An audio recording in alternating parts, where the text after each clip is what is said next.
भगवान शिव और मां पार्वती की प्रेरणादायक कहानी।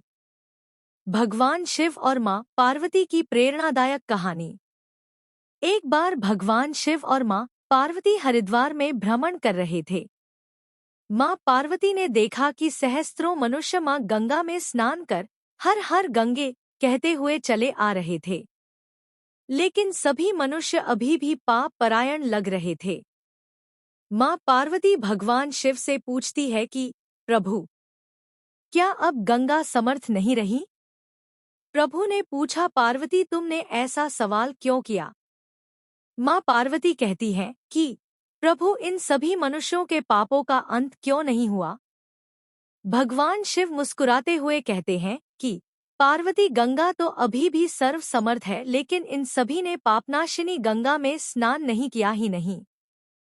मां पार्वती विस्मित होकर बोली, प्रभु, अभी तो गंगा में स्नान कर इन लोगों के शरीर भी नहीं सूखे और आप कह रहे हैं कि इन्होंने पापनाशिनी गंगा में स्नान नहीं किया। भगवान शिव ने कहा, पार्वती, मैं कल तुमको इस बात का भेद बताऊंगा। अगले दिन प्रातः बारिश होने लगी और सभी रास्ते पानी और कीचड़ से भर गए।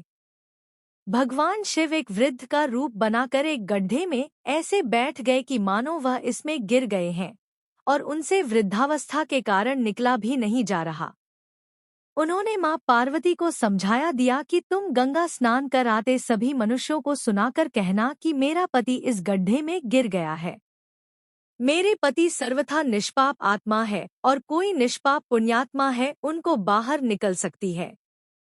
अगर कोई व्यक्ति निष्पाप है तो वही मेरे पति को बाहर निकालने के लिए हाथ लगाएं।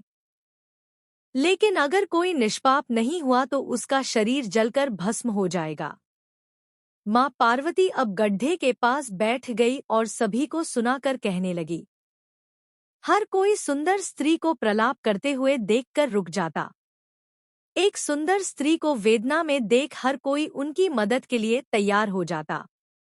लेकिन जैसे ही वह वृद्ध वेशधारी भगवान शिव को बाहर निकालने के लिए हाथ बढ़ाने लगते, माता पार्वती तुरंत उन्हें टोक देती। वह कहती, मेरे पति सर्वथा निष्पाप आत्मा है और कोई निष्पाप पुण्यात्मा है उनको बाहर निकल सकती है। अगर तुम निष्पाप हो तो मेरे पति को बाहर निकालने के लिए हाथ बढ़ाना। मैं तुम्हें पहले ही चेतावनी दे देती हूँ कि अगर तुम निष्पाप नहीं हुए तो तुम्हारा शरीर जलकर भस्म हो जाएगा। इतना सुनते ही हाथ आगे बढ़ाने वाले हाथ पीछे कर लेते, क्योंकि उनको लगता था कि हमने जीवन में कभी ना कभी तो पाप किया ही होगा।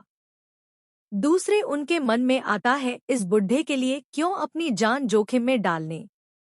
इस तरह सुबह से लेकर संध्या हो गई, हजारों लोग स्नान कर चले गए, लेकिन किसी ने भी वृद्ध को निकालने की हिम्मत नहीं की।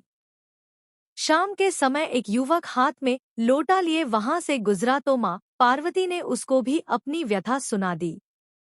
जब वह मदद करने के लिए हाथ बढ़ाने लगा तो उससे भी वही बात कही जो अब तक वहां से गुजरे हजारों लोगों को कही थी।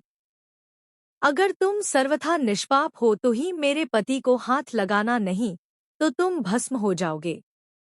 वह युवक बोला, माता, मैं अभी तो पतित पावनी गंगा में स्नान करके आया हूँ और गंगा स्नान के पश्चात तो सभी पाप नष्ट हो जाते हैं। मैं अभी आपके पति को बाहर निकालता हूँ। उसने हाथ बढ़ाकर वृद्ध के रूप में भगवान शिव के बाहर निकाल दिया। भगवान शिव और मां पार्वती ने उसको अपने वास्तविक स्वरूप के दर्शन दिए।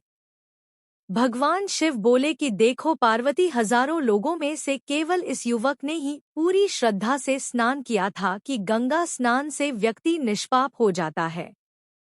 कहने का तात्पर्य यह है कि लोग बिना किसी श्रद्धा और विश्वास के गंगा स्नान करते हैं, इसलिए उनको उसका पूर्ण फल नहीं प्राप्त होता।